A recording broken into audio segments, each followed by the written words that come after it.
আসসালামু আলাইকুম কাকা। ওয়ালাইকুম আসসালাম রাহমাতুল্লাহি ওয়া বারাকাতুহু। কেমন আছেন? আলহামদুলিল্লাহ, আল্লাহ রাখছে ভালো। কাকা, আমি এই যে আপনার জমিতে আসলাম, আসার পরে দেখলাম এখানে আপনার প্রায় প্রত্যেকটা জিনিসই আপনার জমিতে আছে। এটা আসলে আপনার মাথায় কিভাবে আসলো জিনিসটা?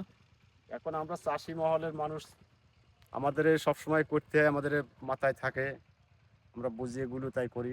এখানে আপনার কতটুকু জমি আছে কাকা? এখানে 1 বিঘা জমি আছে। 1 বিঘা? আর এখানে আপনি কি কি রোপণ করছেন?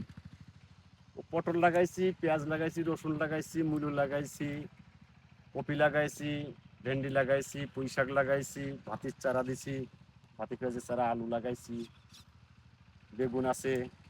তার মানে এক কথায় আপনার যত শীতকালীন সবজি আছে সবগুলো এখান থেকে আপনি পাবেন। হ্যাঁ, আমি পাবো ইনশাল্লাহ। এটা কি পুরোটাই চিন্তা ভাবনা কি আপনার থেকে, নাকি অন্য কেউ আপনার এটা না, দিছে? এটা আমার নিজের বুদ্ধিতে করি আমি।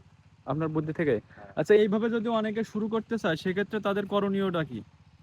তারা এর পাশাপাশি দেখে করবে, লাগাবে, সমস্যা নেই। মানে একসাথে যদি সকল প্রকার ফসল চাষ করা হয় সেক্ষেত্রে কি কোনো সমস্যা হবে? কোনো সমস্যা নেই।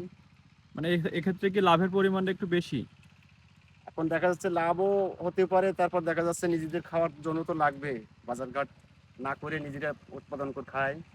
আচ্ছা, এটা তো একটা ভালো দিক হ্যাঁ, যে ইনশাল্লাহ ভালো হচ্ছে দিক। আপনার অনেক কিছু বাজারের উপর নির্ভর না করে নিজে কিছু চাষ করে আমি সেগুলো। নিজে তরি তরকারি খুব একটা কিনি নে, একটা ফুলকপি কিনেছি দুইটো একদিনই, আর এখনো কিছু কিনিনি। আর যা আছে ওই আমার বেগুন ক্ষেত আছে, ওই এই মটরশুঁটি আছে, আর সব এই দেখা যাচ্ছে এই আছে।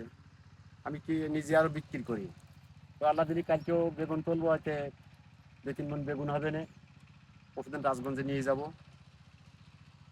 ঠিক আছে কাকা, ধন্যবাদ তাহলে।